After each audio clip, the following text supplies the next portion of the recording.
இப்போ தாவேகால பொதுச் செயலாளர் யார்? புசி ஆனந்த். புசி ஆனந்த்.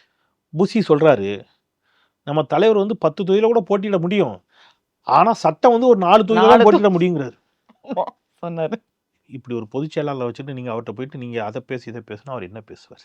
அது மாதிரி அவருக்கு எத்தனை இப்ப 234 தொகுதியிலயும் நிக்கிறதுக்கு அவருக்கு முதல்ல அது வேட்பாளர்கள் இருக்கிறாங்களா அப்படிங்கறதே ஒரு பெரிய அதெல்லாம் டவுட்டா இருக்கு. வந்துருவாங்க. அதெல்லாம் அவ்வளவு இதா நம்ம அண்டர் எஸ்டிமேட் பண்ண முடியாது. அதெல்லாம் வந்துருவாங்க, வேட்பாளர்கள் வருவாங்க. கண்டிப்பாக ஒரு டஃப் ஃபைட்டை விஜய் கொடுப்பாருங்க, அது எனக்கு மாற்று அது கருத்து இல்லை. மாதிரி சி ஓட்டர்ஸ்ல கூட விஜய் வந்து டபுள் டிஜிட் வாங்குவாரு அப்படிங்கிற டஃப் ஃபைட்டை கண்டிப்பா விஜய் கொடுப்பாரு. ஆனால் அந்த டஃப் ஃபைட்டால யாருக்கு பாதிப்பு அப்படிங்கிறதா எங்க கேள்வி. அது அதிமுகவிற்கு குறிப்பாக, இன்னும் குறிப்பா மிகப்பெரிய சேதாரத்தை அவர் எங்க ஏற்படுத்த போறாருன்னா நாம் தமிழருக்கு.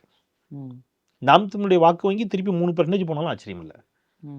ஆனா சீமான் வந்து இப்ப எந்த பக்கமும் சாராம இருக்கிறாரு.